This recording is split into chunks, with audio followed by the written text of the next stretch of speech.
வணக்க மக்களே, GK tax அன்புடன் வரவேற்கிறேன். இந்த வீடியோவில் நம்ம என்ன பார்க்க போகிறோன்னா, தமிழர் திருநாள், அறுவடை திருநாள், தை திருநாள் என அழைக்கப்படும் பொங்கல் திருநாளை பற்றியும், பொங்கல் திருநாள் எத்தனை நாள் கொண்டாடப்பட வேண்டும், பொங்கலை எப்படி வைக்க வேண்டும், பொங்கல் திருநாளில் என்னென்ன நம்ம செய்ய வேண்டும், பொங்கல் வைக்க உகந்த நேரம் எது என்பதை பற்றியெல்லாம் இந்த வீடியோவில் தெளிவாக பார்க்கலாம் வாங்க. ஆதி காலம் தொட்டே, அதாவது கிட்டத்தட்ட 2000 ஆண்டுகளுக்கு முன்பு இருந்து பொங்கல் பண்டிகையை நம்ம தமிழர்கள் கொண்டாடிக்கிட்டு வராங்க. இந்த பொங்கல் திருநாளை நம்ம இந்தியாவில் மட்டும் இல்லை, தமிழர்கள் எங்கெல்லாம் வாழ்கிறாங்களோ, எந்த நாட்டிலலாம் இருக்காங்களோ அனைத்து நாடுகளிலும் இந்த பொங்கல் திருநாள் மிகவும் செழிப்பாகவும் வெகு விமர்சையாகவும் பொங்கல் திருநாள் கொண்டாடப்பட்டு வருகிறது. ஆடி மாதத்தில் தேடி விதைத்த பயிர்களின் விளைச்சலை அறுவடை செய்து பயனடையும் பருவமே தை மாதமாகும். அந்த அறுவடையில் கிடைத்த நெல்லின் புத்தரிசியை, பச்சரிசி, பால், நெய் சேர்த்து புதுப்பானையில் புத்தடுப்பில் பொங்கலை சோறாக்கி சூரியனுக்கும் மாட்டுக்கும் படைத்து உண்டு மகிழும் விழாவே பொங்கல் விழா. அறுவடை முடிந்து பெற்ற புத்தரிசி, கரும்பு, மஞ்சள், பனங்கிழங்கு, அப்புறம் நம்ம கொடிகளில் கிடைச்ச காய்கறிகள், அவரை, புடலை, கத்தரிக்காய், வாழைக்காய், பூசணிக்காய், சக்கரவள்ளிக்கிழங்கு, கருணைக்கிழங்கு போன்ற எல்லா காயும் நம்மக்கிட்ட என்னென்ன காய் கிடைக்குதோ எல்லா காயையுமே அன்னைக்கு சாமி முன்னாடி வச்சு நம்ம படைச்சு நம்ம சாமி கும்பிடணும். பொங்கல் விழாவை நம்ம 4 நாள் திருவிழாவாக கொண்டாடுகிறோம். எப்பயுமே தை 1ஆம் தேதி ஜனவரி 14 வரும். ஆனால் இந்த வருடம் ஜனவரி 15 தான் தை 1ஆம் தேதி வருது. ஸோ ஜனவரி 14ஆம் தேதி போகி பண்டிகை ஞாயிற்றுக்கிழமை, ஜனவரி 15 திங்கட்கிழமை தைப்பொங்கல் உழவர் திருநாள், ஜனவரி 16 செவ்வாய்க்கிழமை மாட்டுப்பொங்கல், ஜனவரி 17 காணும் பொங்கல் புதன்கிழமை. இந்த 4 நாள் தான் நம்ம பொங்கலை நல்லா கொண்டாடுறோம். பொங்கல் விழாவை வீட்டில் உள்ள எல்லாரும் சேர்ந்து தான் கொண்டாடணும். ஸோ இவங்க சின்ன பசங்க தூங்கிட்டு இருக்காங்க, பெரியவங்க டிவி பார்க்குறாங்க, அந்த மாதிரிலாம் இல்லாமல் எல்லாரும் ஒன்று சேர்ந்து எல்லாரும் குளித்து புது ட்ரெஸ்லாம் போட்டு நல்லா தயாராகி பொங்கலை கொண்டாடணும். பொங்கல் வைக்க உகந்த நல்ல நேரம் எது என்று பார்க்கலாம். பொங்கலவே நம்ம 2 விதமாக வைக்கிறோம். சூரியனுக்கு மட்டும் படைக்கிறதுக்காக பொங்கல் வைப்போம். அது சூரிய பொங்கல். அந்த பொங்கலை நம்ம 6:15க்கு சூரியன் உதயமாகிறதுக்கு முன்னாடி பொங்கலெல்லாம் வச்சு முடிச்சிடணும். சூரியன் உதயமாகிற டைமில் நம்ம சூரியனுக்கு படையல் போடணும். அதுதான் சூரிய பொங்கல். அது காலையில் பிரம்ம முகூர்த்தம் தானே, 6:15க்கு முன்னாடி எந்த டைமிங்கில் வேணாலும் நீங்கள் ஆரம்பிச்சுக்கலாம். அதுக்கு கணக்கே இல்லை. அது எல்லாமே நல்ல நேரம்தான். பிரம்ம முகூர்த்தத்தில் எல்லாமே எது தொடங்கினாலும் அது நல்ல நேரம்தான். அப்படி காலையில் வெள்ளனை வைக்க முடியாதவங்க அடுத்த டைமிங் காலையில் 6:30 to 7:30 வைக்கலாம். அப்படியும் எங்களால் முடியலை அப்படின்னா 9:30 to 10:30 வச்சுக்கலாம். 7:30 to 9:30 ராகு காலம். ஸோ அந்த டைமிங்கில் நம்ம பொங்கல் வைக்கக்கூடாது. சூரியனுக்கு படைக்கிற பொங்கல் சூரிய ஓரையில் பண்ணணும். அப்போ நம்மளுக்கு ராகு காலம் இருக்கிறதுனால நம்ம அந்த டைமிங்கில் பண்ண முடியாது. அடுத்தது 9:30 to 10:30 ரொம்ப நல்ல நேரம். அந்த டைமிங்கில் நம்ம பொங்கல் வைத்து நல்லா வழிபட்டுக்கலாம். பொங்கல் வைக்கும் முறை.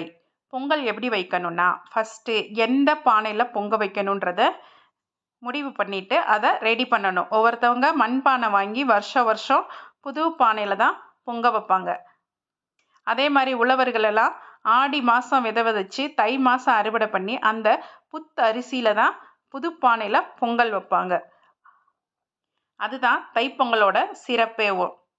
இந்த காலத்தில் அதெல்லாம் மாறிப்போச்சு. நம்ம டவுனில் இருக்கிறோம், கேஸ் ஸ்டவ் தான். அது வீட்டுக்கு வெளியே போய் வைக்கிறது இல்லை, வீட்டுக்குள்ளே தான் வைக்க முடியும். அதனால் வீட்டுக்குள்ளே எப்படி வைக்கலான்றதை நம்ம பார்க்கலாம் வாங்க. எந்த பானையோ, மண் பானையோ, வெங்கல பானையோ, இல்லை பித்தளை பானையோ, எந்த பானை நம்மக்கிட்ட இருக்கோ அந்த பானையை எடுத்து நல்லா சுத்தம் செய்து அதுக்கு மஞ்சள் குங்குமம்லாம் வச்சு பானையை சுற்றி இஞ்சி மஞ்சள் இருக்கும் இல்லையா, அந்த மஞ்சள் கிழங்க அந்த இலையோட சுற்றி வைக்கணும். ஃபஸ்ட்டு அதை நம்ம சாமி ரூமில், அதாவது நம்ம சாமி படம் பக்கத்தில் வச்சிடணும். வச்சுட்டு சாமியை இந்த வருஷம் பொங்கல் நல்லா பொங்கி வரணும், அதே போல் எங்கள் வாழ்க்கையும் சிறக்கணும்னு சொல்லி நம்ம குலதெய்வத்தையும் சூரிய பகவானையும் வேண்டிக்கிட்டு அந்த பொங்கப்பானையை எடுத்துகிட்டு வந்து அடுப்பில் வச்சு வீட்டில் உள்ள பெரியவர்கள் கையால் அடுப்பை பற்ற வைக்க வேண்டும். யார் வீட்டில் பெரியவங்க இருக்காங்களோ அவங்க பற்ற வச்சு கொடுத்ததுக்கு அப்புறமா அதில் வந்து ஃபஸ்ட்டு ஒரு டம்ளர் பால், அதுக்கப்புறமா அரிசி களைஞ்சி வச்ச அந்த தண்ணியை வந்து உள்ள அரிசி எதுவுமே இல்லாமல் வெறும் தண்ணியை மட்டும் அந்த பொங்கப்பானையில் நிரப்பி வைக்கணும். தண்ணியை வந்து ஃபுல்லாக ஊற்றக்கூடாது, கொஞ்சம் இந்த அளவுக்கு ஊற்றினா போதும். அப்போ தான் அது மெதுவாக பொங்கி வரதை பார்க்கவே ரொம்ப அழகாக இருக்கும். பொங்கல் வந்து பொங்கி வந்ததுக்கப்புறமா குலவை போடுவாங்க, இல்லை எல்லாரும் சேர்ந்து கைத்தட்டி பொங்கலோ பொங்கல் பொங்கலோ பொங்கல்னு சொல்லிட்டு அரிசி எடுத்து 3 தடவை அதில் சுற்றி உள்ளே போடணும். போட்டுட்டு அதுக்கப்புறம் தேவையான அளவு தண்ணியை வெளியே எடுத்துட்டு அரிசியை ஃபுல்லாக உள்ளே கொட்டி நல்லா கிளறி விட்டுட்டு அது வேகிற வரைக்கும் வெயிட் பண்ணணும். அதுக்கப்புறமா அதுக்குள்ளே வந்து கொஞ்சம் ஏலக்காய் தூள் உள்ளே போட்டுக்கலாம். அதுக்கப்புறமா சர்க்கரை, 1 மடங்கு அரிசினா 2 மடங்கு வெல்லம் போட்டு நல்லா கிளறிட்டு அதுக்கப்புறமா ஒரு நெய்யில் வந்து முந்திரி கிஸ்மிஸ் எல்லாம் போட்டு நல்லா தாளித்து உள்ளே கொட்டி இறக்கிட்டா பொங்கல் ரெடி. இந்த பொங்கலை வச்ச உடனே நேராக அந்த பொங்கல் பானையவேவும் நம்ம பூஜா ரூமில் வச்சு நம்ம வந்து சாமி கும்பிடலாம். அப்படி இல்லை எல்லோரும் சூரிய பகவானுக்கு பொங்கல் படையல் போடுவாங்க.